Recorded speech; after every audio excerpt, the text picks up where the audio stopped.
भाई। तो कैसा चल रहा है पढ़ाई आप लोगों का? बढ़िया। आज हम पढ़ेंगे न्यूक्लियोलस। पिछले क्लास में हम पढ़े थे न्यूक्लियस, और न्यूक्लियस के अंदर था क्रोमैटिन नेटवर्क। क्या था? Chromatin network.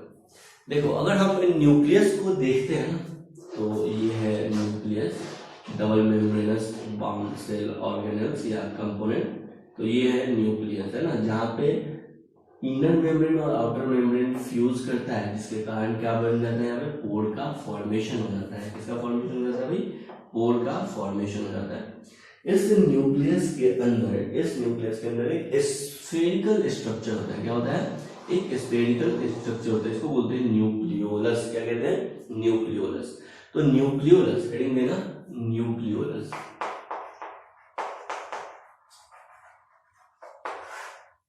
ये न्यूक्लियोलस क्या है? स्फेरिकल स्ट्रक्चर है। कहां पे प्रेजेंट होता है? Inside the nucleus. ये क्या है? स्फेरिकल स्ट्रक्चर है। क्या है? स्फेरिकल स्ट्रक्चर है। ये न्यूक्लियोप्लाज्म में प्रेजेंट होता है। कहां प्रेजेंट होता है? न्यूक्लियोप्लाज्म में प्रेजेंट होता है। तो ये जो न्यूक्लियोलस है ना, न्यूक्लियोलस और न्यूक्लियोप्लाज्म के बीच कोई फिक्स बाउंड्री नहीं होता। कहने का मतलब है, ये जो न्यूक्लियोलस है ये मेम्ब्रेन लेस स्ट्रक्चर है। क्या है? मेम्ब्रेन लेस स्ट्रक्चर है। ये है मेम्ब्रेन लेस स्ट्रक्चर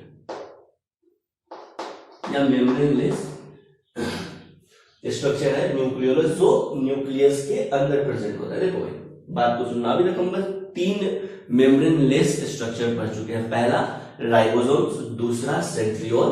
2 सेंट्रियोल आपस में परपेंडिकुलरली अरेंज होते हैं और बनाते हैं सेंट्रोसोम। वो भी क्या था? मेम्ब्रेन लेस स्ट्रक्चर था। उसके बाद ये तीसरा है न्यूक्लियोलस। क्या है? न्यूक्लियोलस।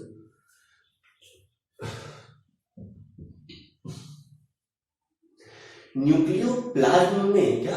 न्यूक्लियोप्लाज्म में ये जो न्यूक्लियोलस है, जहां पे ये प्रेजेंट होता है, न्यूक्लियोलस जहां पे प्रेजेंट होता है, उस एरिया को क्या कहते हैं? उस एरिया को कहते हैं न्यूक्लियर ऑर्गेनाइजिंग रीजन। क्या कहते हैं?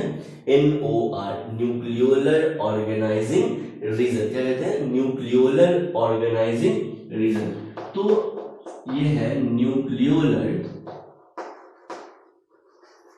Organising region.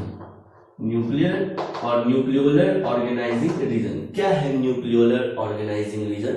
तो भाई, न्यूक्लियस के अंदर वैसा स्पेस जहां पे न्यूक्लियोलस प्रेजेंट होता है, उस रीजन को क्या कहते हैं? Nucleolar organising region. इस न्यूक्लियोलर ऑर्गेनाइजिंग रीजन का फंक्शन क्या है भाई? तो यहाँ पे न्यूक्लियोलस प्रेजेंट होता है। ठीक है, जिस एरिया में न्यूक्लियोलस प्रेजेंट होता है, उस एरिया को क्या कहते हैं? न्यूक्लियोलर ऑर्गेनाइजिंग रीजन कहते हैं। इसका फंक्शन क्या है? क्या? अगर आप फंक्शन देखेंगे तो इसका फंक्शन क्या है? न्यूक्लियोलस का फंक्शन क्या है? तो न्यूक्लियोलस का फंक्शन क्या है बोलो? इसका फंक्शन है RNA सिंथेसिस। ये राइबोसोमल RNA को बनाता है। किसको बनाता है भाई? राइबोसोमल RNA का सिंथेसिस करता है। RNA सिंथेसिस इसका फंक्शन है। राइबोसोमल RNA सिंथेसिस करता है। उसके अलावा राइबोसोम्स का फैक्ट्री भी इसको बोला जाता है। देखो, राइबोसोम प्रोटीन का फैक्ट्री। राइबोसोम क्या बनाता है? प्रोटीन बनाता है। और राइबोसोम को कौन बनाता है? तो राइबोसोम्स को बनाता है न्यूक्लियोलस। तो यहां पे बनता है राइबोसोम्स, उसको कहते हैं राइबोसोम्स फैक्ट्री। ये क्या भाई? राइबोसोम्स का फैक्ट्री है। यहाँ पे राइबोसोम सिंथेसाइज होता है। तो ये फंक्शन आप याद रखेंगे। क्या सर एक न्यूक्लियस में एक ही न्यूक्लियोलस प्रेजेंट होता है?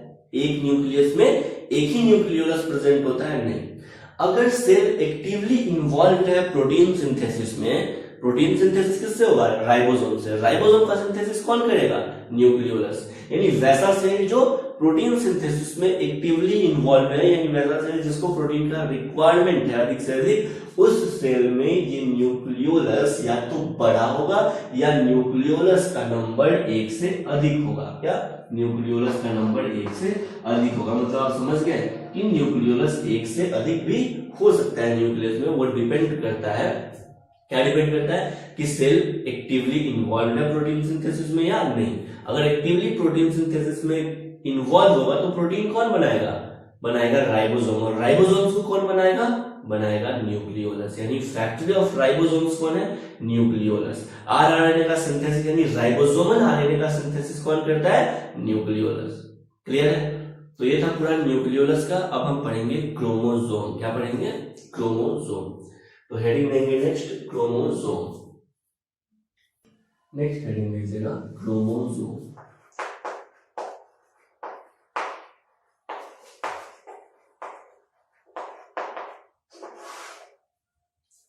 क्रोमोसोम, हाँ भाई, ये क्रोमोसोम क्या है, ये थ्रेड लाइक विजिबल स्ट्रक्चर, क्या है, थ्रेड लाइक विजिबल स्ट्रक्चर है, जिसमें जो दिखाई देता है, कब दिखाई देता है भाई, ये सेल डिवीजन के टाइम पे दिखाई देता है। कब दिखाई देता है, सेल डिवीजन के टाइम पे दिखाई देता है। देखो एक पूरा कॉन्सेप्ट हम समझाने का कोशिश करते हैं, आप समझने की कोशिश कीजिएगा। ये हो गया सेल, क्या हो गया, सेल, और ये सेल के अंदर हो गया न्यूक्लियस, और न्यूक्लियस में प्रेजेंट होता है क्रोमैटिन नेटवर्क। क्या प्रेजेंट होता है भाई, क्रोमैटिन नेटवर्क। यही ना हो गया क्रोमैटिन नेटवर्क। अब जब सेल डिसाइड करता है कि भाई हमको सेल डिवीजन करना है, सेल डिवीजन में जाना है, तो सेल डिवीजन में क्या होता है, एक पेरेंट सेल डिवाइड होता है, एक पेरेंट सेल डिवाइड होता है और अपने ही जैसे दो डॉटर सेल को बनाता है। क्या, अपने ही जैसे दो डॉटर सेल को बनाता है। अब हम क्या बोल रहे हैं, अपने ही जैसे दो डॉटर सेल को बनाता है। तो ये जो डॉटर सेल है ये पेरेंट सेल के जैसा होगा, ये कौन डिसाइड करेगा, कौन डिसाइड करेगा, डिसाइड करेगा कि भाई इसके पास इंफॉर्मेशन कैसा है, क्या इसके पास जेनेटिक इंफॉर्मेशन कैसा है। अगर जेनेटिक इंफॉर्मेशन ठीक इसके पेरेंट जैसा होगा तो ये डॉटर सेल भी क्या होगा, अपने पेरेंट के जैसा होगा। क्या होगा, अपने पेरेंट के जैसा होगा, ये भी अपने पेरेंट के जैसा होगा।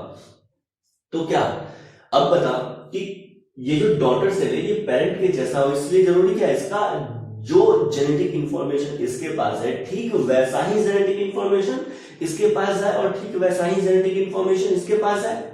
तो उसके लिए क्या किया जाएगा, जेनेटिक इंफॉर्मेशन का इक्वल डिस्ट्रीब्यूशन किया जाएगा। क्या, जेनेटिक इंफॉर्मेशन का इक्वल डिस्ट्रीब्यूशन किया जाएगा।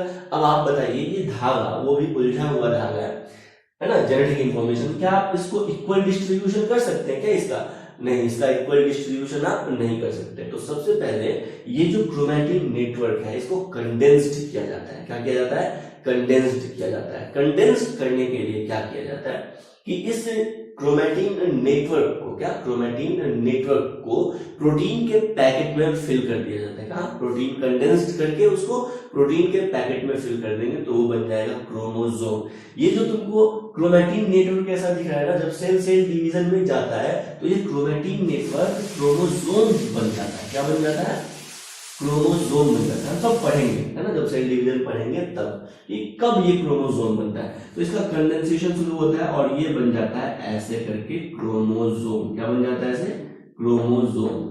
ठीक है, देखो ये डबल आर्म वाला क्रोमोसोम है। क्या है, डबल आर्म, एक आर्म दो आर्म। ठीक है, देखो ऐसा मत समझना कि एक आर्म दो आर्म तीन आर्म चार आर्म, ऐसा नहीं होता है।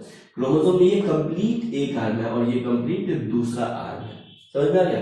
तो इस तरह से कंडेंस हो जाता है। ठीक है, जब ये कंडेंस हो जाएगा तब आप इसका डिस्ट्रीब्यूशन आसानी से कर सकते हैं। समझ में आया। अब आसानी से जितना देंगे इसको क्रोमोसोम, मान लो दो इसको दे दिए तो दो इसको भी दे दिए। ठीक है, देखो सबसे पहले तो आप ध्यान रखिए कि ये क्रोमोसोम जो है ना, ये एक्चुअल में क्रोमोसोम ऐसा होता है, और ये क्या है, ये कंप्लीट एक क्रोमैटिड है। ऐसा नहीं कि ये एक क्रोमैटिड और ये दूसरा क्रोमैटिड ना, ये कंप्लीट एक क्रोमैटिड। एक क्रोमोसोम में कितना क्रोमैटिड, एक क्रोमैटिड। एक क्रोमोसोम में कितना क्रोमैटिड, एक क्रोमैटिड। लेकिन ये अगर दो डॉटर सेल बना रहा है ना, ठीक है, तो इसके पास इस क्रोमैटिड का, इस जेनेटिक इंफॉर्मेशन का क्या होता है, रेप्लिकेशन हो जाता है। क्या हो जाता है, रेप्लिकेशन हो जाता है। इसलिए ये आपको क्रोमैटिड ऐसा दिखाई देता है, दो क्रोमैटिड। रेप्लिकेशन करने का मतलब है जैसा डीएनए इस क्रोमैटिड में ना, ठीक वैसा ही डीएनए इस क्रोमैटिड में। क्लियर, जैसा क्रोमैटिड इस क्रोमोसोम, इस जैसा डीएनए इस क्रोमैटिड में, ठीक वैसा ही डीएनए इस क्रोमैटिड में। इसको बोलते हैं डुप्लीकेटेड क्रोमोसोम या डीएनए रेप्लिकेटेड क्रोमोसोम। कायदे से क्रोमोसोम रहता कैसा है, तो कायदे से क्रोमोसोम ऐसा रहता है। आया समझ में, एक क्रोमोसोम पे एक क्रोमैटिड, ये एक क्रोमैटिड। क्लियर। अब सुनना भाई बात को ध्यान से, हम दो वाला क्यों बना, देखो इसके पास ना इस सेल के पास ऐसे 2 क्रोमोसोम है, एक क्रोमोसोम और 2 क्रोमोसोम। अब ये सेल डिवाइड करेगा, हम आपको माइटोसिस डिवीजन के बारे में बता रहे हैं, मियोसिस जब हम पढ़ेंगे डिटेल में। सुनना, तो 2 क्रोमोसोम इस पेरेंट सेल के पास है ना, तो 2 क्रोमोसोम इस डॉटर सेल के पास भी होगा और 2 क्रोमोसोम इस डॉटर सेल के पास भी होगा, ठीक है। तो कैसे होगा, पेरेंट सेल के पास तो 2 ही क्रोमोसोम है, तो पेरेंट सेल, अब बताओ, अब क्या एक इसको दे देगा तो ये सेम पेरेंट के जैसा होगा, नहीं होगा, वेरिएशन आ जाएगा। एक इसको जेनेटिक इंफॉर्मेशन देगा तो वेरिएशन आ जाएगा। हम क्या बोल रहे हैं कि जैसा सेल ये पेरेंट सेल है, ठीक वैसा ही डॉटर सेल ये भी है, और ठीक आइडेंटिकल डॉटर सेल ये भी, उसके लिए जेनेटिक इंफॉर्मेशन भी आइडेंटिकल जाना चाहिए। तो क्या करते हैं, इसका ये जेनेटिक इंफॉर्मेशन है ना, इसका डुप्लीकेशन कर देते हैं, इसका रेप्लिकेशन कर देते हैं, इसलिए क्रोमोसोम आपको ऐसा दिखाई देता है। ये रेप्लिकेटेड डीएनए क्रोमोसोम है, क्या है, रेप्लिकेटेड डीएनए क्रोमोसोम। इसमें क्या होगा, एक क्रोमेटिड इसमें चला जाएगा और एक क्रोमेटिड इसमें चला जाएगा, एक क्रोमेटिड उसमें और दूसरा क्रोमेटिड इसमें, यानी इसमें जो क्रोमोसोम आएगा ना वो इस तरह से आएगा, ये 2 क्रोमोसोम और इसके पास भी ऐसा करके ये 2 क्रोमोसोम, ठीक है। तो जैसा पेरेंट सेल था, चूंकि जेनेटिक इंफॉर्मेशन चला गया तो डॉटर सेल भी आइडेंटिकल हो गया, समझ में आ गया। तो क्रोमोसोम बस सेल डिवीजन के टाइम ही बनता है। अब बताओ, जैसे डिवीजन हो गया तो सर इस क्रोमोसोम का क्या होगा, तो इस क्रोमोसोम का क्या होगा, ये फिर से क्रोमैटिन नेटवर्क बन जाएगा। क्या बन जाएगा, फिर से यहाँ पे क्रोमैटिन नेटवर्क बन जाएगा, यहाँ पे ये फिर से क्रोमैटिन नेटवर्क बन जाएगा, ठीक है। तो क्रोमोसोम क्या है, थ्रेड लाइक स्ट्रक्चर है। क्या है ये, थ्रेड लाइक स्ट्रक्चर है, जो विजिबल होता है कब, सेल डिवीजन के ही टाइम पे। कब, सेल डिवीजन के टाइम में। क्लियर है, तो इसमें फर्स्ट पॉइंट में लिखिएगा, क्या लिखे, thread like structure visible during cell division. Chromosome क्या है, thread like structure visible during cell division. कब विजुअल होता है, सेल डिवीजन के टाइम में। अब देखो, यूकैरियोटिक सेल के पास डिफिनिट नंबर ऑफ क्रोमोसोम होता है, डिफिनिट शेप और डिफिनिट साइज का, ठीक है। प्रोकैरियोट के पास क्रोमोसोम नहीं होता है, उसका जो जेनेटिक मटेरियल होता है उसके पास सिर्फ सर्कुलर डीएनए होता है। क्या होता है, double standard circular DNA. Eukaryotic cell के पास क्या है, एक तो डीएनए देखो ऐसा है, स्ट्रेट है, और इसको भी हम कहां पर भर दिए, प्रोटीन के पैकेट में भर दिए। किधर भर दिए, प्रोटीन के पैकेट में। तो ये क्या कहलाएगा, क्रोमोसोम कहलाएगा। लेकिन जो प्रोकैरियोटिक सेल का डीएनए होता है ना, वो कुछ ऐसा होता है। कैसा होता है, ये ऐसा करके होता है, ये सर्कुलर होता है। प्रोकैरियोटिक सेल का जो डीएनए होता है वो ऐसे सर्कुलर होता है, समझ में आ गया। तो ये प्रोकैरियोटिक सेल का जेनेटिक मटेरियल हो गया जो डबल स्टैंडर्ड सर्कुलर डीएनए होता है, जबकि यूकैरियोटिक सेल में ऐसा क्या, बोलो ना, थ्रेड लाइक क्रोमोसोम प्रेजेंट होता है। क्या प्रेजेंट होता है, थ्रेड लाइक क्रोमोसोम प्रेजेंट होता है, डिफिनिट शेप का, डिफिनिट साइज का और डिफिनिट नंबर में प्रेजेंट होता है। क्या, डिफिनिट नंबर में प्रेजेंट होता है। तो नेक्स्ट पॉइंट में लिखेगा, eukaryotic nucleus contains, next point में लिखिए, eukaryotic cell contains eukaryotic nucleus contains definite number of chromosome, definite number of chromosome, definite number of chromosome of definite shape and size, of definite shape and size, ठीक है। Definite shape और definite size का यहाँ पे chromosome present होता है eukaryotic cell में। अगर आप क्रोमोसोम के स्ट्रक्चर को देखें ध्यान से तो आपको क्रोमोसोम ऐसा दिखाई देगा। डबल आर्म वाला क्रोमोसोम, डबल क्रोमैटिड वाला क्रोमोसोम सेल डिवीजन के टाइम पे बनता है ओकेजनली, और फिर ये डबल क्रोमैटिड वाला क्रोमोसोम टूट जाता है बीच से, ठीक है। तो अगर आप एक क्रोमोसोम को देखिएगा तो आपको क्रोमोसोम ऐसा दिखाई दे रहा है। ये हो गया सेंट्रोमियर। क्या हो गया, सेंट्रोमियर। तो बात को समझना पहले, होता क्या है, दिखाया क्या जाता है। क्रोमोसोम जो है ना, ये ऐसा होता है, एक सिंगल क्रोमैटिड है। क्या है, सिंगल क्रोमेटिड है। ये सिंगल क्रोमेटिड में कहीं पे इसे कॉन्स्ट्रिक्शन होता है। क्या होता है? इसे कॉन्स्ट्रिक्शन होता है। जहां पे ये कॉन्स्ट्रिक्शन होता है ना, जहां पे ये कॉन्स्ट्रिक्शन होता है उस एरिया को कहते हैं प्राइमरी कॉन्स्ट्रिक्शन। क्या कहते हैं? Primary constriction. एक कॉन्स्ट्रिक्शन टर्मिनल पोजीशन पे भी होता है, इसको कहते हैं सेकेंडरी कॉन्स्ट्रिक्शन। जहां पे ये प्राइमरी कॉन्स्ट्रिक्शन होता है ना, वहां पे सेंट्रोमियर प्रेजेंट होता है। क्या प्रेजेंट होता है? ये है सेंट्रोमियर। यानी जहां पे प्राइमरी कॉन्स्ट्रिक्शन है वहां पे सेंट्रोमियर है, या फिर जहां पे सेंट्रोमियर है वहां पे प्राइमरी कॉन्स्ट्रिक्शन है। याद रहेगा? तो ये है सेंट्रोमियर। क्या है ये? सेंट्रोमियर। अब देखो ये एक कंप्लीट एक क्रोमेटिड है। क्या है? क्रोमेटिड। यानी अगर एक क्रोमोसोम में पूछा जाए, एक क्रोमोसोम में तो एक क्रोमेटिड, ठीक है।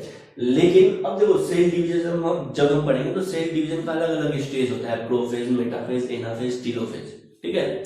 वहीं पे पूछा जाएगा मेटाफेज में तो दो क्रोमेटिड आप देखेंगे, ठीक है, क्लियर विजिबल होगा कि दो क्रोमेटिड क्यों होगा और कैसे होगा। लेकिन अगर कुछ नहीं बोला जाए तो एक क्रोमोसोम में ये एक क्रोमेटिड प्रेजेंट होता है। जहां पे सेंट्रोमियर प्रेजेंट होता है उस एरिया को कहते हैं प्राइमरी कॉन्स्ट्रिक्शन। क्या कहते हैं? Primary constriction. ये है प्राइमरी कॉन्स्ट्रिक्शन, ठीक है। अब देखो समय बचाने के लिए लोग क्या करता है, ऐसे सेंट्रोमियर बना देता है और ऐसे क्रोमेटिड बना देता है। तो आपको लगता है कि ये एक क्रोमेटिड और ये दूसरा क्रोमेटिड, ना ऐसा नहीं है। ये एक क्रोमेटिड, ये एक क्रोमेटिड, आया समझ में? तो ये है क्रोमोसोम के आर को कहते हैं क्रोमेटिड। क्या कहते हैं? क्रोमेटिड। जो हम बनाएंगे ये क्रोमेटिड है, ये सेंट्रोमियर। अब इसके चारों तरफ, सेंट्रोमियर के चारों तरफ एक डिस्क शेप्ड का, क्या डिस्क शेप्ड का शीथ होता है। इस डिस्क शेप्ड के शीथ को कहते हैं काइनेटोकोर। ये इंपॉर्टेंट स्ट्रक्चर, इसको ध्यान रखना। सेंट्रोमियर के चारों तरफ, सेंट्रोमियर के चारों तरफ दिख रहा है दोनों तरफ, लेकिन है ऐसे चारों तरफ 3D स्ट्रक्चर में। समझ में आ गया? सेंट्रोमियर के चारों तरफ, सेंट्रोमियर के चारों तरफ, ये कंप्लीट चारों तरफ डिस्क शेप्ड का स्ट्रक्चर दिखाई देता है। तो क्या कहते हैं? इसको कहते हैं काइनेटोकोर। क्या कहते हैं? काइनेटोकोर कहते हैं। क्या कहते हैं? काइनेटोकोर कहते हैं, ठीक है, ध्यान रखना, काइनेटोकोर, ठीक है। ये है काइनेटोकोर। दूसरा ये देखो, जहां पे दूसरी बार आपको कॉन्स्ट्रिक्शन दिखाई दे रहा है इसको कहते हैं सेकेंडरी कॉन्स्ट्रिक्शन। क्या कहते हैं? Secondary constriction. आपको पता है जिस क्रोमोसोम के पास सेकेंडरी कॉन्स्ट्रिक्शन होता है और ये टर्मिनल एंड कुछ ऐसा होता है, इसको कहते हैं सेट क्रोमोसोम, सैटेलाइट क्रोमोसोम। जिस क्रोमोसोम के पास सेकेंडरी कॉन्स्ट्रिक्शन होता है उसको क्या कहते हैं? सैटेलाइट क्रोमोसोम, सेट क्रोमोसोम, ठीक है।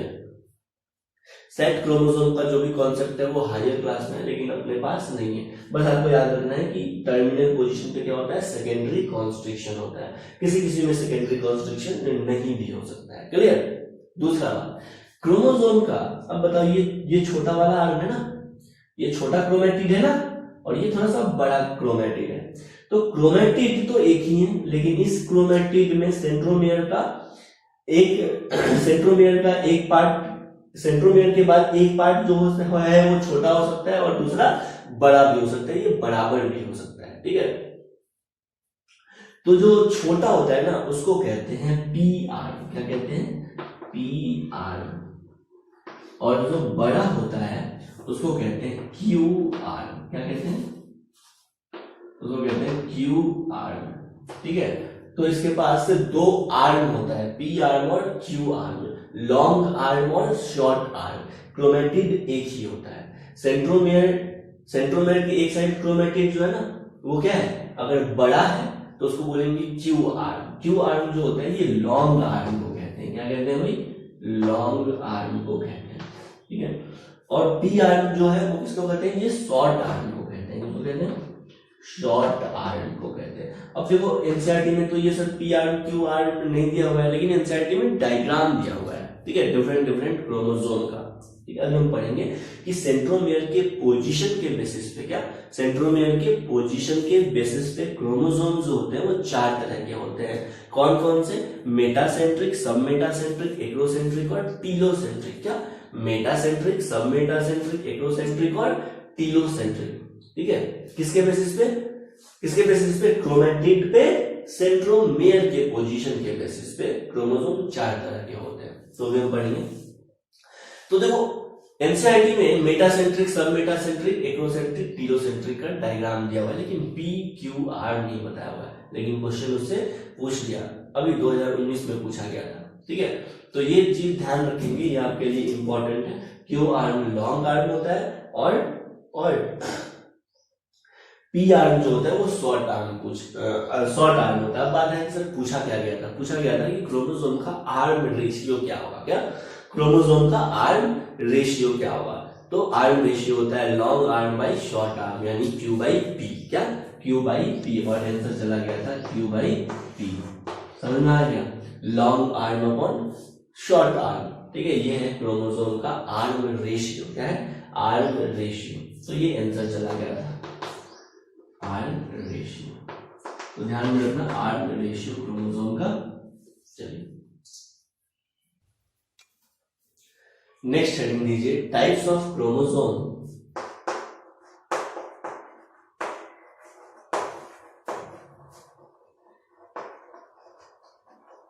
Types of chromosome on the basis of position of centromere. On the basis of position of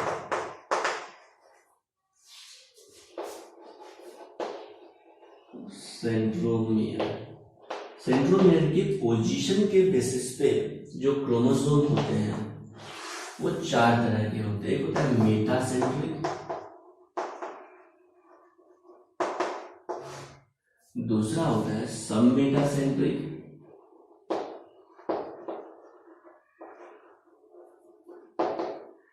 तीसरा होता है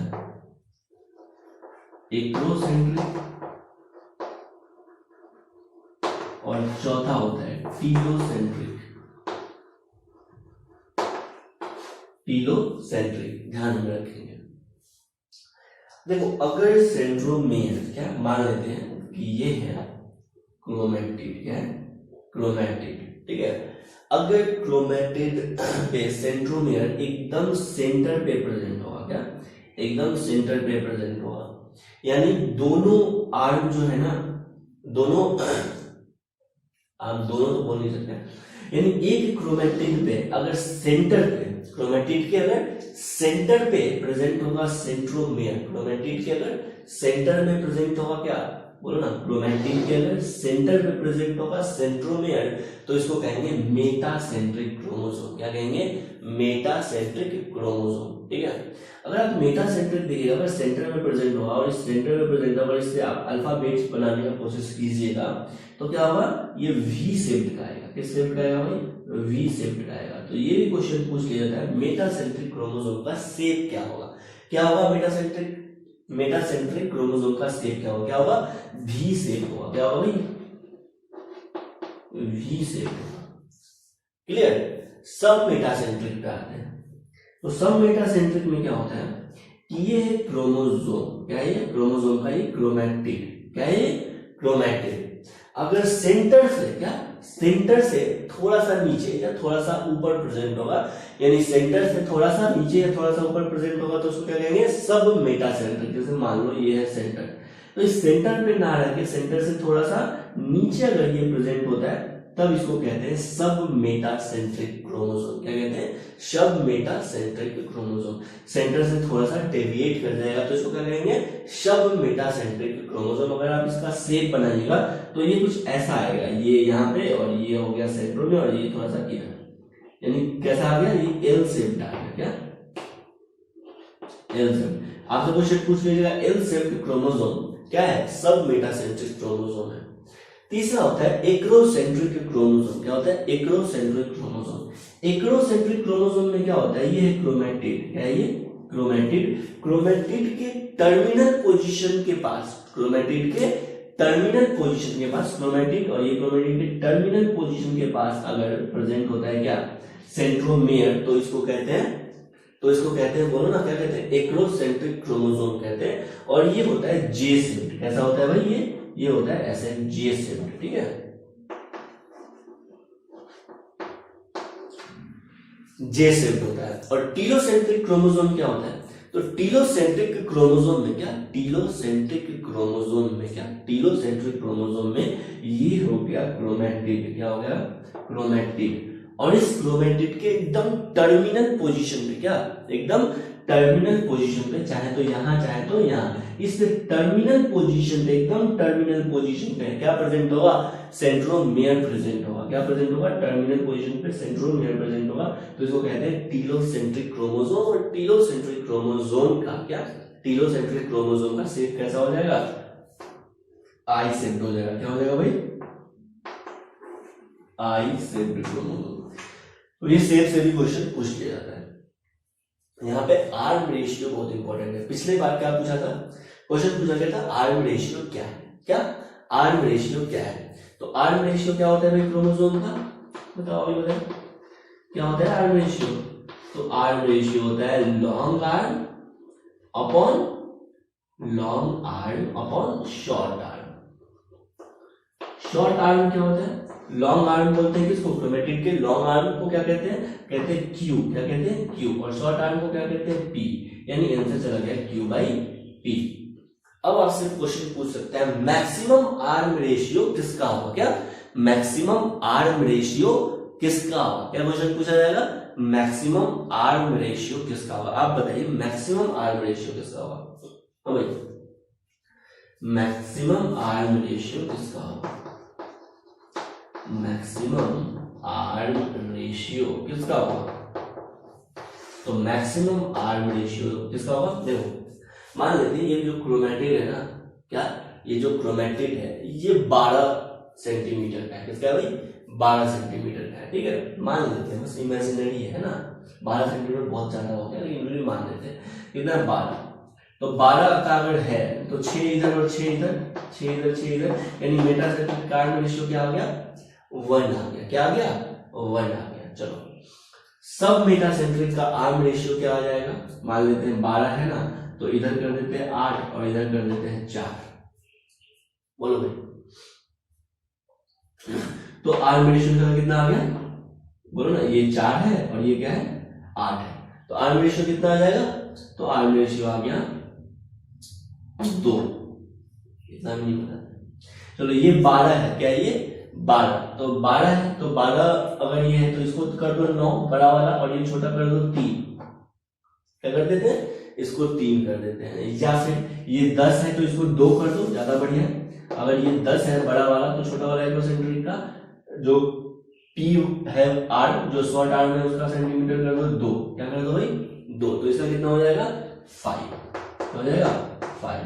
और यहाँ पे तो शॉर्ट आर्म है ही नहीं, ठीक है, तो उसमें यहाँ पे आर्म रेशियो का बात ही नहीं करेंगे क्योंकि शॉर्ट आर्म नहीं है, ठीक है। तो आप बताइए अगर ये जो भी है तो इसमें आर्म रेशियो कितना आ जाएगा, आर्म रेशियो मैक्सिमम किसका हो गया, आर्म रेशियो मैक्सिमम हो गया किसका, एक्रोसेंट्रिक क्रोमोसोम का। किसका, एक्रोसेंट्रिक क्रोमोसोम का। क्लियर है, समझ में आया क्या बोलना चाह रहा है। तो मैक्सिमम आर्म रेशियो किसका होता है, एक्रोसेंट्रिक क्रोमोसोम का होता है, एक्रोसेंट्रिक क्रोमोसोम का होता है, ठीक है। तो ये क्वेश्चन इंपॉर्टेंट है, अभी तक पूछा नहीं गया है कि मैक्सिमम आर्म रेशियो किसका है, कौन से क्रोमोसोम का है। आंसर चला जाएगा एक्रोसेंट्रिक, क्या एक्रोसेंट्रिक चला जाएगा। अरे बोलो भाई, क्लियर।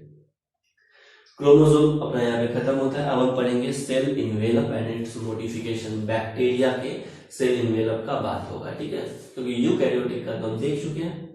तो बैक्टीरिया के सेल इन्वेलप का बात होगा। तो बैक्टीरिया के सेल इन्वेलप के केमिकल कंपोजिशन के बेसिस पे, इन्वेलप के कंपोजिशन के बेसिस पे बैक्टीरिया को हम 2 पार्ट में डिवाइड किए हैं। एक तो ग्राम पॉजिटिव बैक्टीरिया और दूसरा ग्राम निगेटिव बैक्टीरिया। तो नेक्स्ट हेडिंग दीजिएगा cell envelope and its modification.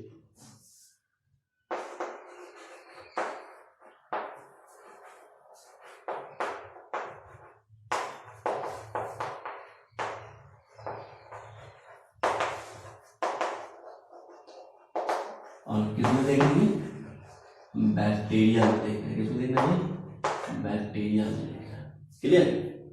अगर आप बैक्टीरिया के सेल इन्वेलप को देखिएगा तो बैक्टीरिया का जो सबसे इनर मोस्ट सेल इन्वेलप होता है वो होता है प्लाज्मा मेम्ब्रेन। वेरी गुड, क्या होता है, प्लाज्मा मेम्ब्रेन। प्लाज्मा मेम्ब्रेन के बाद क्या होता है, तो सर प्लाज्मा मेम्ब्रेन के बाद होता है सेल वॉल। क्या होता है भाई? Cell wall. और सेल वॉल के बाद क्या होता है? तो सेल वॉल के बाद होता है ग्लाइकोकैलिक्स। क्या होता है? ग्लाइकोकैलिक्स होता है। अब किसी किसी बैक्टीरिया में ये जो ग्लाइकोकैलिक्स है ना, ये लूज और स्मूथ होता है, और किसी किसी में थिक और टफ होता है। तो ये जो ग्लाइकोकैलिक्स है किसी बैक्टीरिया में कैसा होता है? लूज होता है और स्मूथ होता है, यानी सॉफ्ट होगा और स्मूथ होगा। और किसी बैक्टीरिया में क्या हो सकता है? ये टफ होता है और थिक होता है। क्या होता है? थिक एंड टफ होता है। क्या? थिक एंड टफ होता है। तो जिस बैक्टीरिया में लूज और स्मूथ होता है ना, उस लेयर को, उस ग्लाइकोकैलिक्स को कहते हैं स्लाइम लेयर। क्या कहते हैं? Slime layer. और जिस बैक्टीरिया में ये थिक एंड टफ होता है उसको कहते हैं कैप्सूल। क्या कहते हैं? कैप्सूल कहते हैं। क्या कहते हैं भाई? कैप्सूल कहते हैं। क्लियर है?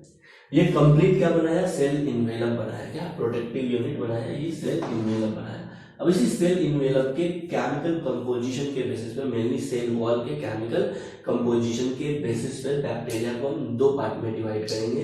पहला ग्राम पॉजिटिव बैक्टीरिया और दूसरा ग्राम निगेटिव बैक्टीरिया। क्या? ग्राम पॉजिटिव और ग्राम निगेटिव बैक्टीरिया। सुनना भाई बात को ध्यान से, ये ग्लाइकोकैलिक्स अगर लूज स्मूथ होगा तो क्या कहेंगे? इसको स्लाइमी लेयर कहेंगे। अगर ये ग्लाइकोकैलिक्स थिक और टफ होगा तो इसको क्या कहेंगे? कैप्सूल कहेंगे। क्या कहेंगे? कैप्सूल कहेंगे। कहाँ में? बैक्टीरिया में। ठीक है? ग्लाइकोकैलिक्स कहाँ प्रेजेंट है? बैक्टीरिया में प्रेजेंट है। अब इसी बैक्टीरिया को हम डिवाइड करेंगे सेल इन्वेलप के कंपोजिशन के बेसिस पे। एक होता है ग्राम पॉजिटिव और दूसरा होता है ग्राम निगेटिव। तो नेक्स्ट हेडिंग दीजिएगा, bacteria on the basis of cell envelope composition. Bacteria on the basis of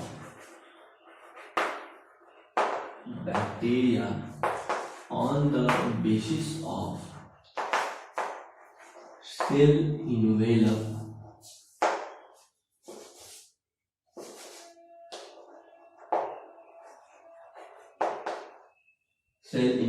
composition.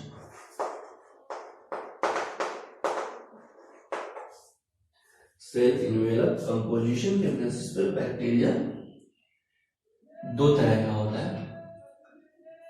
कौन कौन सा? एक होता है ग्राम पॉजिटिव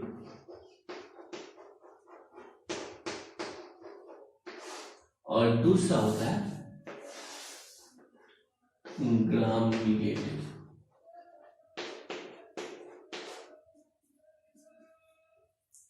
ठीक है? ग्राम पॉजिटिव बैक्टीरिया,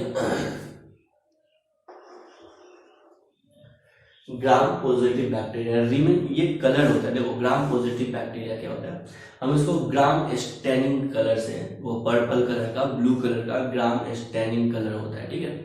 जब ग्राम स्टेनिंग कलर से आप इसको स्टेन करते हैं, ठीक है, तो जब इसको स्टेन करते हैं तो ये कलर्ड हो जाता है, और कलर ये भी हो जाता है ग्राम निगेटिव वाला भी। लेकिन एल्कोहल से वॉश किया जाता है। क्या? बैक्टीरिया को एल्कोहल से वॉश किया जाता है। जब इसको एल्कोहल से वॉश करते हैं तो वॉश करने के बाद भी वो कलर का जो स्टेनिंग है वो अभी भी अटैच होता है। ठीक है? यानी स्टेनिंग जाता नहीं है कलर का। कैसे नहीं जाएगा भाई? एल्कोहल से वॉश करने के बाद भी अगर स्टेनिंग नहीं जाएगा तो वैसे बैक्टीरिया को कहते हैं ग्राम पॉजिटिव बैक्टीरिया। क्या कहते हैं? ग्राम पॉजिटिव बैक्टीरिया। यानी वॉशिंग करने के बाद भी, अल्कोहल से वॉश करने के बाद भी अगर ग्राम स्टेन को बैक्टीरिया रिटेन करके रखता है, ठीक है, तो उसको कहते हैं ग्राम पॉजिटिव बैक्टीरिया। और अगर अल्कोहल से वॉश करते हैं और बैक्टीरिया क्या कलर को रिटेन करके नहीं रखता है तो वैसे बैक्टीरिया को कहते हैं ग्राम निगेटिव बैक्टीरिया। देखो भाई ग्राम एक साइंटिस्ट है। क्या? ग्राम एक साइंटिस्ट थे, वो अपना बैक्टीरिया को कलर करने के लिए एक स्टैंड बनाए थे। ठीक है? एक कलर बनाए थे, तो स्टैंड जब कर रहे थे ना तो दोनों स्टैंड हो गया, लेकिन अल्कोहल से वॉश करने के बाद एक बैक्टीरिया का स्टैनिंग चला गया, उसको बोले ग्राम निगेटिव बैक्टीरिया, और दूसरा बैक्टीरिया जिसका स्टैनिंग नहीं गया उसको बोले ग्राम पॉजिटिव बैक्टीरिया। क्लियर? तो यहां पे लिख सकते हैं फर्स्ट पॉइंट में क्या क्या लिख लें? रिमेन कलर्ड ब्लू और पर्पल, रिमेन कलर्ड ब्लू और पर्पल, ब्लू और पर्पल ये रहता है। रिमेन कलर्ड विद ब्लू और रिमेन कलर्ड ब्लू और purple with gram staining, with gram staining, हाँ भाई, with gram staining even after washing with alcohol, even after washing with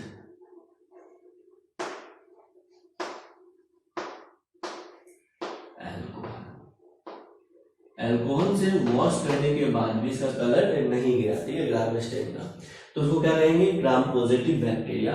और अगर अल्कोहल से कलर करने, अल्कोहल से वॉश करने के बाद उसका कलर चला जाएगा तो उसको क्या कहेंगे, ग्राम निगेटिव बैक्टीरिया। यहाँ पे लिखेंगे do not retain colour after washing, do not retain colour after washing, ठीक है, आफ्टर वॉशिंग, क्लियर है। नेक्स्ट पॉइंट में लिखेंगे यहाँ पे ग्राम पॉजिटिव बैक्टीरिया में आउटर मेम्ब्रेन यहाँ पे एब्सेंट होता है, यानी ग्लाइकोकैलिक्स आउटर मेम्ब्रेन यहाँ पे एब्सेंट होता है, जबकि ग्राम निगेटिव बैक्टीरिया में आउटर मेम्ब्रेन प्रेजेंट होता है। तो यहाँ लिखना आउटर मेम्ब्रेन एब्सेंट, ग्राम पॉजिटिव बैक्टीरिया में आउटर मेम्ब्रेन जो है वो एब्सेंट होता है और यहाँ पे आउटर मेम्ब्रेन प्रेजेंट होता है, आउटर मेम्ब्रेन प्रेजेंट। दूसरा point of difference, outer membrane अगर एब्सेंट है तो सेल वॉल मोटा होगा, क्या, आउटर मेम्ब्रेन एब्सेंट है तो सेल वॉल क्या होगा, मोटा होगा, तो होता भी है। यहाँ पे लिखिएगा सेल वॉल इसका जो होता है वो थिक होता है, क्या होता है, थिक होता है। कितना थिक होता है, तो 20 to 80 नैनोमीटर का यहाँ पे सेल वॉल थिक होता है, 20 से 80 नैनोमीटर हो सकता है सेल वॉल का थिकनेस। वहां पे आउटर मेम्ब्रेन प्रेजेंट होता है तो सेल वॉल थोड़ा सा थिक भी रहेगा तो काम चल जाएगा। तो यहाँ का जो सेल वॉल होता है वो 8 to 12 नैनोमीटर थिक होता है, कितना, 8 to 12 नैनोमीटर थिक होता है, क्लियर। यहाँ पे आउटर मेम्ब्रेन नहीं है तो सेल वॉल का थिकनेस ज्यादा है 20 to 80 नैनोमीटर, और यहाँ पे आउटर मेम्ब्रेन प्रेजेंट है तो सेल वॉल का थिकनेस कम है, कितना है, 8 to 12 नैनोमीटर। इसका जो सेल वॉल होता है किसका, ग्राम पॉजिटिव बैक्टीरिया का, ये सेल वॉल स्मूथ होता है, क्या होता है भाई, सेल वॉल स्मूथ होता है। नेक्स्ट पॉइंट में लिखिएगा सेल वॉल स्मूथ, क्लियर। जबकि ग्राम निगेटिव बैक्टीरिया का जो सेल वॉल होता है वो वेवी होता है, क्या होता है, सेल वॉल वेवी होता है, क्या होता है, वेवी होता है, वेव लाइक अपीयरेंस होता है, क्लियर। एक पॉइंट जो बहुत इंपॉर्टेंट अभी होने जा रहा है, म्यूरिन कंटेंट, क्या, म्यूरिन कंटेंट यहाँ पे बहुत ज्यादा होगा, सेल वॉल में म्यूरिन प्रेजेंट होता है और ज्यादा है सेल वॉल का थिकनेस तो म्यूरिन कंटेंट भी क्या होगा, ज्यादा होगा, ठीक है। तो यहाँ पे याद रखिएगा म्यूरिन कंटेंट, म्यूरिन कंटेंट कितना होता है, म्यूरिन कंटेंट, तो यहाँ पे म्यूरिन कंटेंट होता है 70 to 80%, कितना होता है, 70 से 80% होता है, कितना भाई, 70 से 80%। और यहाँ का जो म्यूरिन कंटेंट है ग्राम निगेटिव बैक्टीरिया का, वो म्यूरिन कंटेंट कितना होता है, बोलो ना, 10 to 20% होता है, कितना भाई, 10 to 20%, ठीक है। तो यहाँ पे म्यूरिन कंटेंट कम होता है, ये ना डिफरेंस पूछा जाता है। तो ग्राम पॉजिटिव बैक्टीरिया का म्यूरिन कंटेंट अधिक होता है, याद रखना है, और ग्राम निगेटिव बैक्टीरिया का म्यूरिन कंटेंट कम होता है, ये ध्यान रखना, ये इंपॉर्टेंट क्वेश्चन है, ये पूछा जाता है, ठीक है। Murein content, murein content Gram positive bacteria में 70 to 80%, जबकि ग्राम निगेटिव बैक्टीरिया में 10 to 20%। तो दूसरा डिफरेंस है वो भी बहुत इंपॉर्टेंट है, वो है टिकोइक एसिड, क्या, टिकोइक एसिड। बस याद रखना है कि टिकोइक एसिड ग्राम पॉजिटिव में प्रेजेंट होता है और यहाँ पे ग्राम निगेटिव के सेल वॉल में एब्सेंट होता है, ये इंपॉर्टेंट है ना। तो नेक्स्ट पॉइंट है teichoic acid. Teichoic acid present in cell wall, क्या सेल वॉल में प्रेजेंट होता है टिकोइक एसिड, और teichoic acid Gram negative bacteria में एब्सेंट होता है। भाई इंपॉर्टेंट क्वेश्चन है, बहुत इंपॉर्टेंट क्वेश्चन है ये। एब्सेंट होता है ग्राम नेगेटिव में टिकोइक एसिड, और टिकोइक एसिड प्रेजेंट होता है ग्राम पॉजिटिव बैक्टीरिया में। कहां प्रेजेंट होता है? ग्राम पॉजिटिव बैक्टीरिया में प्रेजेंट होता है। Most of the pathogenic bacteria जो होते हैं, क्या most of the pathogenic bacteria वो कौन होता है? वो होता है ग्राम निगेटिव बैक्टीरिया, निगेटिव नाम के साथ जुड़ा हुआ है। तो मोस्ट ऑफ पैथोजेनिक बैक्टीरिया कौन है? Gram negative bacteria. तो यहां पे लिखेंगे most of pathogenic bacteria belong to Gram negative bacteria. Most of pathogenic bacteria belong to Gram negative. Most of pathogenic bacteria क्या होते हैं? ग्राम निगेटिव होते हैं, और कुछ पैथोजेनिक बैक्टीरिया होते हैं जो ग्राम पॉजिटिव होते हैं। कुछ few pathogenic bacteria belong to gram positive. Few pathogenic bacteria belong to क्या? Gram positive. क्लियर है? तो ये है पूरा ग्राम निगेटिव बैक्टीरिया और ग्राम पॉजिटिव बैक्टीरिया का। आप जब डायवर्सिटी का क्वेश्चन कर रहे थे तो ग्राम निगेटिव ग्राम पॉजिटिव बैक्टीरिया से कुछ क्वेश्चन आ रहा था। अब आप उस क्वेश्चन को करेंगे तो होगा। क्लियर?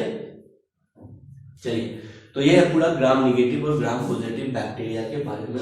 अब हम पढ़ेंगे कैरेक्टर्स, मतलब थोड़ा सा डिफरेंस देख लेते हैं प्रोकैरियोटिक और यूकैरियोटिक बैक्टीरिया में। देखो अभी हम क्या किए, पूरा सेल पढ़ लिए, टिपिकल सेल, पूरा यूकैरियोटिक सेल का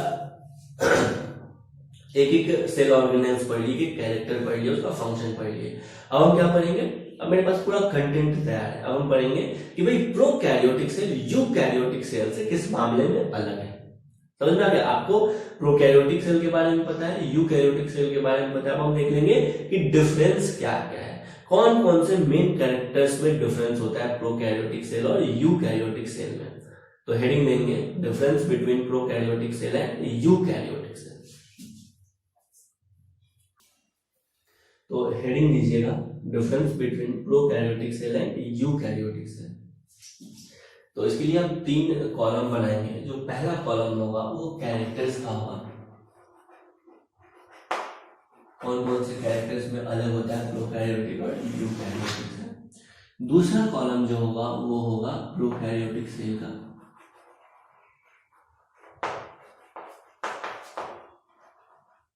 और तीसरा कॉलम जो होगा वो होगा यूकैरियोटिक सेल।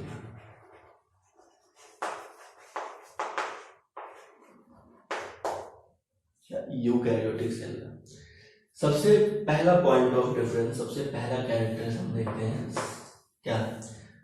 न्यूक्लियर मेम्ब्रेन के बारे में। किस में? न्यूक्लियर मेम्ब्रेन के बारे में। Nuclear membrane. हाँ भाई, तो प्रोकैरियोटिक सेल में न्यूक्लियर मेम्ब्रेन एब्सेंट होता है। क्या होता है? एब्सेंट होता है। जबकि यूकैरियोटिक सेल में न्यूक्लियर मेम्ब्रेन प्रेजेंट होता है। Clear? Next point of difference, nucleus.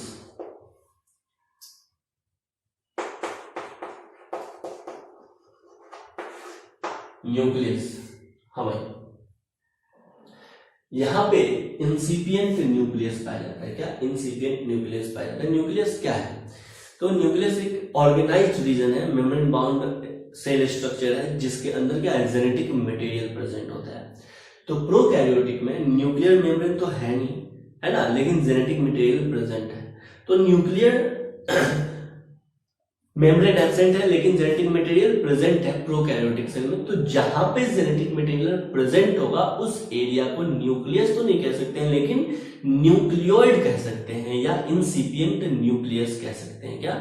Nucleoid या इंसिपिएंट न्यूक्लियस कह सकते हैं। तो यहाँ पे होता है न्यूक्लियोइड। क्या होता है भाई? न्यूक्लियोइड। ठीक है? और जबकि ट्रू न्यूक्लियस यहाँ पे प्रेजेंट होता है। क्या? ट्रू न्यूक्लियस यहाँ पे प्रेजेंट होता है, प्रोकैरियोट में true nucleus present. Clear. Next point of difference पे आते हैं न्यूक्लियस के बाद, जो है सेल ऑर्गेनेल्स। क्या है? Cell organelle. ज्यादा सही है कहना मेम्ब्रेन बाउंड सेल ऑर्गेनेल्स। क्या? Membrane bound cell organelles. तो प्रोकैरियोटिक सेल में membrane bound cell organelles absent होता है ना? किसी भी तरह का माइटोकॉन्ड्रिया, क्लोरोप्लास्ट, किसी भी तरह का mitochondria, chloroplast, Golgi body, endoplasmic reticulum, ये सब नहीं होता है।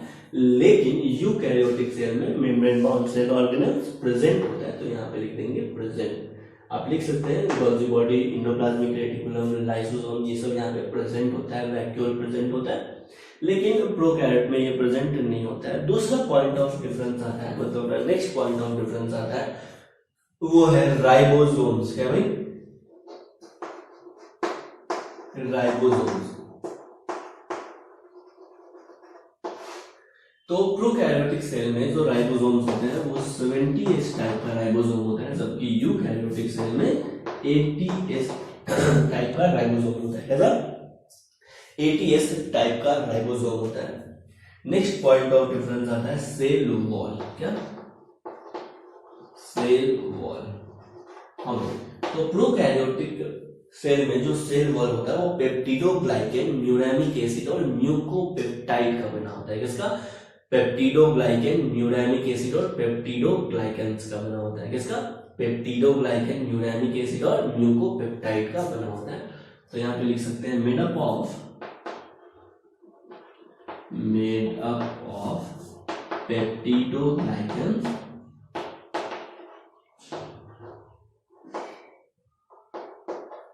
प्लस म्यूकोपेप्टाइड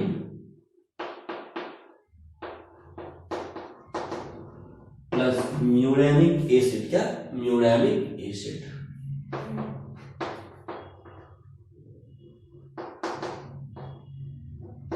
इसका बना होगा। क्लियर। जबकि यूकैरियोटिक सेल में सेल वॉल अगर एनिमल है तो प्रेजेंट नहीं होगा, लेकिन अगर प्रेजेंट होगा, इफ प्रेजेंट, तो कहां पे प्रेजेंट होता है भाई? प्लांट और, बोलो ना, प्लांट और फंजाई में प्रेजेंट होता है। अगर प्लांट में प्रेजेंट होगा तो ये सेलुलोज का हो सकता है, और अगर फंजाई में प्रेजेंट होगा तो ये काइटिन का हो सकता है। किसका हो सकता है? काइटिन का हो सकता है। नेक्स्ट पॉइंट ऑफ डिफरेंस है रेस्पिरेटरी एंजाइम। क्या? Respiratory enzyme 6। रेस्पिरेटरी एंजाइम, चलिए बताइए। तो रेस्पिरेटरी एंजाइम जो है ना, क्या? रेस्पिरेटरी एंजाइम जो है वो, रेस्पिरेटरी एंजाइम प्रोकैरियोट में रेस्पिरेटरी एंजाइम कहां प्रेजेंट होता है? कहां प्रेजेंट होता है? पहले यूकैरियोट में देखते हैं। यूकैरियोट में रेस्पिरेटरी एंजाइम कहां प्रेजेंट होता है? साइटोप्लाज्म में प्रेजेंट होता है और माइटोकॉन्ड्रिया में प्रेजेंट होता है। आपको पता है माइटोकॉन्ड्रिया में साइट ऑफ एरोबिक रेस्पिरेशन, यानी माइटोकॉन्ड्रिया के मैट्रिक्स में एरोबिक रेस्पिरेशन होता है। क्या होता है? एरोबिक रेस्पिरेशन होता है। तो रेस्पिरेटरी एंजाइम कहां प्रेजेंट होता है यूकैरियोट में? यूकैरियोट में प्रेजेंट होता है साइटोप्लाज्म में, और कहां प्रेजेंट होता है?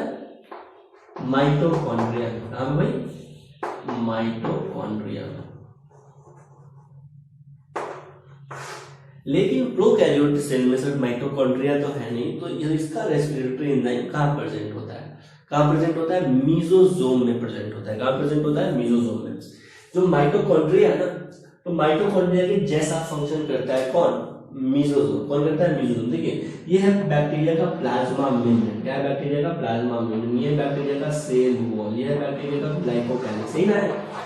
तो अगर बैक्टीरिया का जो प्लाज्मा मेम्ब्रेन है ये इनफोल्डिंग हो जाए इसका अंदर से, कि जैसे अंदर ऐसे ही इनफोल्डिंग हो जाए ये वाला, तो इनफोल्डेड प्लाज्मा मेम्ब्रेन को, इनसाइड इनफोल्डेड प्लाज्मा मेम्ब्रेन को क्या कहते हैं? मीसोजोम कहते हैं। क्या कहते हैं? मीसोजोम कहते हैं। और इसी मीसोजोम में रेस्पिरेटरी एंजाइम प्रेजेंट होता है। क्या? इसी मीसोजोम में बैक्टीरिया के अंदर रेस्पिरेटरी एंजाइम प्रेजेंट होता है। तो रेस्पिरेटरी एंजाइम इन बैक्टीरिया कहां प्रेजेंट होता है? बोलो ना, इन मीसोजोम। कहां प्रेजेंट होता है? इन मीसोजोम। अरे क्लियर है, ये इंपॉर्टेंट है।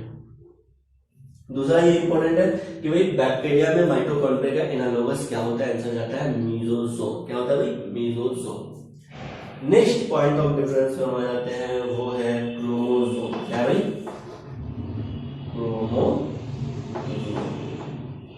या इससे बेहतर है कहना जेनेटिक मटेरियल। क्या, जेनेटिक मटेरियल, इसको कह सकते हैं जेनेटिक मटेरियल। आपको पता है प्रोकैरियोट का जेनेटिक मटेरियल कैसा होता है, प्रोटीन का कवर नहीं होता है। तो प्रोटीन का जब कवर नहीं होगा तो उसको कहते हैं नेक्ड। क्या कहते हैं, नेक्ड। और कैसा होता है, अभी बताया कैसा होता है, सर्कुलर डबल स्टैंडर्ड डीएनए होता है। कैसा होता है भाई, naked circular double standard DNA होता है। लेकिन यूकैरियोटिक सेल में ट्रू क्रोमोसोम प्रेजेंट होता है। क्या प्रेजेंट होता है, ट्रू क्रोमोसोम प्रेजेंट होता है। क्या, ट्रू क्रोमोसोम यहाँ पे प्रेजेंट होता है यूकैरियोट में। अगर हम एग्जांपल देखते हैं, एग्जांपल के पहले एक और डिफरेंस है फ्लैजिला का। किसका, फ्लैजिला का। तो 8 में देख लेना फ्लैजिला। देखो भाई, प्रोकैरियोट का जो फ्लैजिला होता है वो फ्लैजिलीन प्रोटीन का बना होता है। किसका बना होता है भाई, फ्लैजिलीन प्रोटीन का बना होता है, जिसका माइक्रोट्यूब्यूल ऑर्गेनाइजेशन कुछ अलग होता है। जबकि यूकैरियोट सेल में जो फ्लैजिला होता है वो, बोलो ना, वो ट्यूबुलिन प्रोटीन का बना होता है। किसका बना होता है, ट्यूबुलिन प्रोटीन का बना होता है। ये भी एग्जांपल, मतलब एक डिफरेंस इंपॉर्टेंट है। नेक्स्ट सबसे लास्ट में हम आ जाते हैं एग्जांपल में। हाँ भाई, तो प्रोकैरियोट का एग्जांपल क्या है, बोलो ना, बैक्टीरिया हो गया, माइकोप्लाज्मा हो गया, ब्लू ग्रीन एल्गी हो गया, साइनोबैक्टीरिया उसको कहते हैं। ये सब किस में आ जाएगा, प्रोकैरियोटिक सेल का एग्जांपल हो जाएगा। क्या, बैक्टीरिया, उसके अलावा साइनोबैक्टीरिया या ब्लू ग्रीन एल्गी या माइकोप्लाज्मा, जो भी प्रोकैरियोट ऑर्गेनिज्म है वो सब एग्जांपल हो जाएंगे। यूकैरियोटिक में एग्जांपल हो जाएगा प्लांट, एनिमल, फंजाई, ये सब क्या है, यूकैरियोट्स के एग्जांपल है। ठीक है, तो यहाँ पे अपना सेल खत्म होता है। सीट का जो भी क्वेश्चन है आप करना चाहते हैं कर सकते हैं पूरा। प्रीवियस ईयर क्वेश्चन पहले कीजिएगा उसको, मतलब प्रायोरिटी में सबसे पहले प्रीवियस ईयर क्वेश्चन को दीजिए, ताकि आपको पता चले कि भाई कैसा क्वेश्चन आया है और हम जो पढ़ रहे हैं उससे क्वेश्चन हो रहा है कि नहीं हो रहा है। ठीक है, इसलिए प्रीवियस ईयर क्वेश्चन आप पहले बनाइए, उसके बाद आपको जो क्वेश्चन मन करे आप बना सकते हैं। क्लियर। दूसरा, अब हम नया चैप्टर शुरू करेंगे इसके बाद। ठीक है, तो इसमें कोई डाउट आता है तो आप जरूर पूछिए। और भाई एनसीईआरटी, थ्रू आउट सेल का जो एनसीईआरटी है ना, थ्रू आउट तुम पढ़ जाओ शुरू से लेके लास्ट तक। कोई भी डाउट आता है, कुछ चीज छूट गया अगर हमसे, तो आप उसको जरूर डिस्कस कीजिए अपने कमेंट सेक्शन में। Thank you.